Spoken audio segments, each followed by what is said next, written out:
Hello students, welcome to the video tutorial for class 12 of Informatics Practices.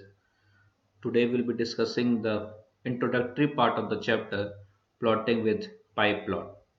Okay, and this is also plotting with pyplot 1. Okay, so in this first version of this plotting with pyplot, we'll be discussing about the bar graphs and the scatter plots. Okay, so let's begin. First, let's have a quick look over the contents that what are there in this chapter. That first one is the data visualization. Okay. Second is using pyplot of Matplotlib library. Third is creating line charts and scatter charts. Fourth one is the creating bar charts, and last is the customizing the plot. Okay. So let's begin with the introduction. Okay.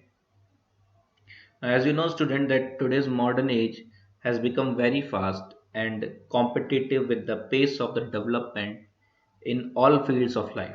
Okay, the reach of all the business and the facilities is whatever the business fields and the facilities are there have gone global because of the modern technologies.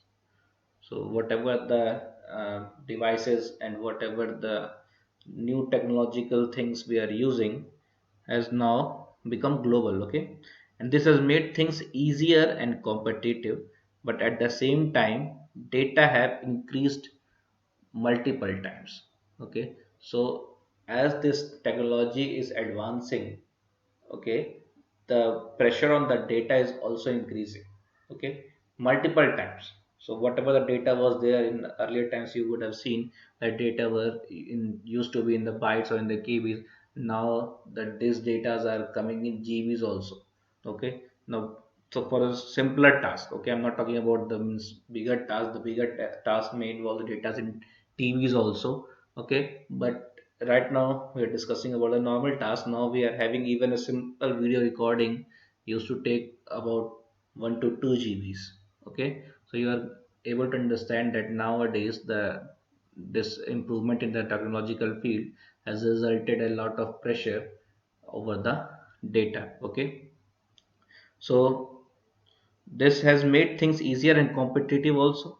Okay, in fact, the data have grown that much big that a new term has been introduced in the market now. It is known as the big data. Okay, you must have heard this name also, big data. This big data refers to the data about the data itself. So you can understand the data about the data. Okay, so means if you are keeping records of the data and you have to have an information about where you have kept these data. Okay, how big this data is, from where this data belongs, and that itself is a data, and that is known as the big data. Okay, so you can say that there is a desperate need for the decision makers to shift through the unnecessary and unwanted data. Okay, so there are too many data right now. So it is not necessary that whatever the data is there has to be used for a particular task. Okay, it may be a case where for a particular task we might not be using the whole of the data. We might be using some part of the data or just the overview of the data. So other of parts of the data will be irrelevant for us. Okay, so this to make the shift through the unnecessary unwanted data and get the right information presented in compact and appropriate way is required. Okay, and here is why we need visualization of data. Okay, so let's see what is data visualization. So data visualization basically refers to the graphical or visual representation of information. Okay, means whatever the information is there, it has to be in some graphical forms. Okay, or which is somewhat visual appearance for us. Okay, so we have to use some visual elements also for that, and the visual elements can be like charts, can be like graphs, maps. Okay, images, whatever you are seeing, these all things comes under this visual elements. Okay, so what this visual elements does is that it just give an overall view of that particular data in just one glance. Okay. Now, how data visualization is used, let's have an example here. If a company has got two models to invest, okay, suppose there is a product A or the product B is there, and it has got two models, okay, and now you need to invest in either in model A or in model B. You have to choose. So for choosing it, you have to have some statistical data about them, okay, so that you can compare them. Now these data can be means a bit high, okay, in to check in for a particular glance, okay, so you cannot read the all of the data at once, okay, it will take some time. But what if you requires the quick decision to be made, that which among these two models have to be chosen, okay, so for that case, suppose if we are having that bar chart for the last year performances for both these models, and if that bar chart is having this profit and loss data about them in just a form of a graph and a bar chart, so that decision could be made very quickly, okay, just by having the glance over the graphs, okay. Now suppose this bar chart was there for us. Here you can see 4 months data are there: January, February, March and April, okay. Here you can see that pinkish color is for product A and this red bars are for product B, okay. And in the vertical axis we are having the profit shares or the profit in percentage, okay, that whatever the percentage profit has been gained. So by seeing this graph you can see in January this product A was having more profit than product B. In February, however, product B was having more profit than A, but in March again product A was leading, and in April also product A was leading. So by the having a look over these 4 months of the data, you can easily estimate that means product A is having a is heavier part over this. Okay, it has got some special functions or special attractions by the audiences or the markets, okay. So obviously whatever the company is there, it is going to invest in product A, so it has not to go in details about the statistics and all. Just by having a look over this graph, they can easily decide that we are going to invest in product A, okay. So it is just one instance. There may be many several instances which are similar to this, okay. So you are able to understand this one thing, that if the data is in form of visual graphs and all, so it is quite handy to just understand the data quickly, okay. Now let's move further. We should talk about pyplot of Matplotlib library, okay.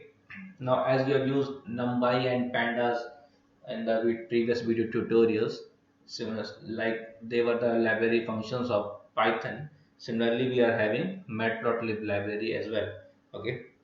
So this Matplotlib is a Python library that provides many interfaces and functionalities for 2D graphics, okay. Means it is right now it is validated up to this 2D graphics only. We are not able to create some 3D graphics from this, but still 2D graphics can give you a overall look of the data by their graphs, okay, and still it can provide you some quicker decisions, okay. Now, pyplot is a collection of methods within Matplotlib which allows user to construct 2D plots easily and interactively. Okay, means whatever the functions you are going to use in Matplotlib will not be that complex that you will not be able to understand at how to use it. Okay, so it is very easy and very interactive. Only you just need to focus over the syntaxes, that how you can use this pyplot, and then yes, after just few 3 to 4 lines of code, a job is done, okay. Now in order to use pyplot for data visualization, you need to first import it in your Python environment, okay. Like in NumPy and pandas also we were importing it first of all. The similar way you have to use this data visualization, so you need to import the Matplotlib library, okay. So two commands are there for it. Either you can use this one, import matplotlib.pyplot, or you can write import matplotlib.pyplot.spl, Again, just making you remember this thing, that PL here is the alias name. Okay, it is not necessary that you have to use PL only, you can use any alias name. Okay, but for our simplicity and for our convenience, we are going to use pyplot as PL. Okay, now suppose we have an example here, that import numpy as np, import matplotlib.pyplot as pl, x is equals to np dot a range 1 comma 20 comma 2, and we have printed x in the next line. Now already we have studied about numpy, that numpy is used for creating these arrays. Okay, so we have imported numpy first as np, here the alias name is np. Then for matplotlib we are using the alias name as pl, and we have written x is equals to np dot a range 1 comma 20 comma 2. Now if you remember this a range function, it used to start the values from the given index 1. Okay, value will start from 1, it will end at 19, and it has to take two steps. Okay, that means one step has to be skipped. So the value for x will be these: 1, 3, 5, 7, 9, 11, 13, 15, 17, and 19. Okay, there's no doubt about that. Now suppose if we are having this y is equals to np dot log x. So this np dot log x is being used to just create the log values of x list. Okay, this x array was having these type of elements 1, 3, 5, 7, 9, 11 until 19, and all of the values of this list has to be converted in the form of log. Okay, and that is to be stored in y. Okay, and if we are going to print y, let's see the output. We'll have these values. Okay, so log 1 is 0, log 3 is 1.098612229, log 5 is 1.60943791. In a similar way, whatever the values are there, the log has been taken out accordingly. Okay, now suppose if this data has to be written in the form of graphs. Okay, it has to be shown with the data visualization. Now we can write it like this: pl.plot x comma y. Okay, pl.plot x comma y means it has to plot the graphs according to these axes x and y. Okay, so obviously x is having the values and y is having the log of those values. Okay, so we'll have two axes for the graph, and if we have to show this graph also, means pl.plot x comma y will plot the graph. Okay, but you need to have an output of the graph as well, so you have to write pl.show. Okay, now let's see, if you are going to just print the statement pl.show, what is going to be the output. Now see, this will be somewhat like this. Okay, here you can see, means the values of this x array, that is 1, 3, 5, 7, 9, 11, 13, 15, 17, and 19. Okay, has been shown on the horizontal axis. Okay, and the log of the corresponding values has been shown on the vertical axis. So log 0 has been shown the value of 1, log 3 has been given the value 1.098612229. So whatever the value is there, it has been converted into the graphical form. Okay, so if you are not having this statistical data and if you are going to show this graph to someone, one will be easily able to understand what is the information given. Okay, so it was just a simple plot. Okay, it was just a basic example to tell you that this type of plotting is to be done. Now in the next part of the video tutorials, we'll be discussing the detailed versions of the charts. Okay, we'll be studying about the line chart, we'll be studying about the bar chart. Okay, even and then in the next part of chapters also we will be discussing about the histograms also.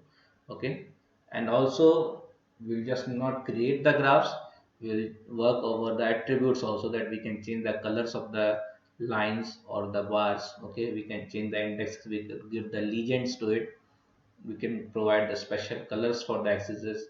Okay, so multiple things are there, it has to be covered in the next video tutorial. Okay, so till now you have to Just take one example like this only. Suppose you are given with the values of x. Suppose you are having this only, x is equals to np dot a range 1 comma 20 comma 2, and now you have been asked to calculate the powers of 2 for all these. Suppose 1 will have power 2 as 1 only, for 3 it will be 9, for 5 it will be 25, and whatever the values are there, it has to be shown in the graph. So try to work upon this, that how you can create the simple bar chart, sorry, the line chart. This is the line chart, okay? So try to work over this example and try to create few more examples related to it, okay? So that's it for today, students. We'll be meeting in the next video lecture. Thank you.